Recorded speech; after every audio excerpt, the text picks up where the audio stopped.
Myles Turner returned to Indiana for the first time tonight and received some boos from the crowd, which led to Giannis booing back at the crowd after a dunk and his game winner, and Myles even booed back after a 3-2. But Giannis had something great to say in his post-game interview about supporting Myles, and Myles also spoke about those boos.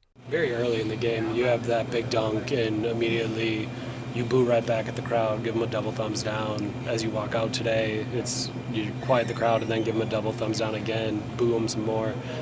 Just what did this mean to you to win for Myles? Like, it felt like kind of this whole locker room really wanted it. Yeah, it's kind of. I think it was important for the whole team to win this game. We understand the circumstances that we are in. It's a team that we face in the playoffs, and no matter any team we face in the playoff, if they're good or not good, if you're going to come here and it's going to be a hostile environment, the intensity is going to be high. Obviously, I think Myles adds to that. Before the game, we cannot stress enough to Myles how important it was for us to win this game for him. I just gonna say this for Myles because maybe he didn't say it for himself. Like being able to play in the NBA, like the average span on a player, lifespan on an NBA player is I think 4.5 years in the NBA. He had 10 years of service in one franchise. To be able to come here in Indiana, all-time leading black leader, to be booed, for sure, it might not say it kind of hurt. But we are here to pick him up, tell him how much we love him and we respect him. And we understand how much he gave for the team, for Indiana, and how much he's willing to give for Milwaukee.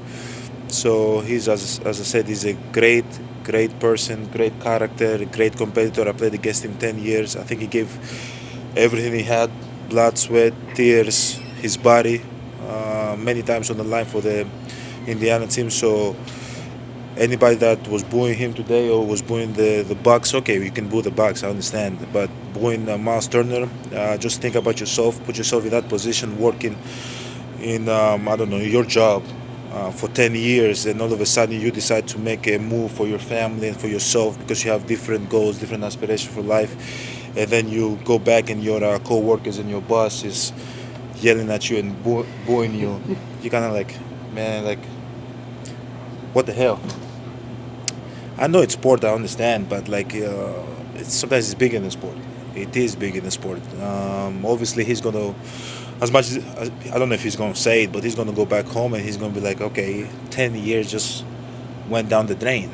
Like, and that's not fair for anybody that gave 10 years to the game and 10 years for the Pacers, right? So at the end of the day, again, all the booing, all that, it was just me trying to, show, camaraderie, encouragement to my teammate, which, if you really think about it, 4 or 5 months ago, he was the one blocking my shot, pushing me on the floor, and I'm here, I'm not booing him, I don't hate him, it's complete opposite. I respect him when I played against him, and now that he's my teammate, it's a lot of love towards him.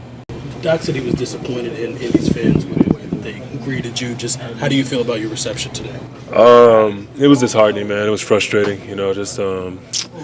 You give 10 years of your life, your blood, your sweat, your tears. You take pay cuts. You survive trade rumors. You try to do everything the right way, and then sometimes not enough stuff shakes out. It's cool. I take it on the chin. I think a lot of people say I said things, but I think a lot of people want to formulate their own narratives and spin it to whatever they want it to be. But it is what it is, man. Like I say, you take it on the chin, you just move on.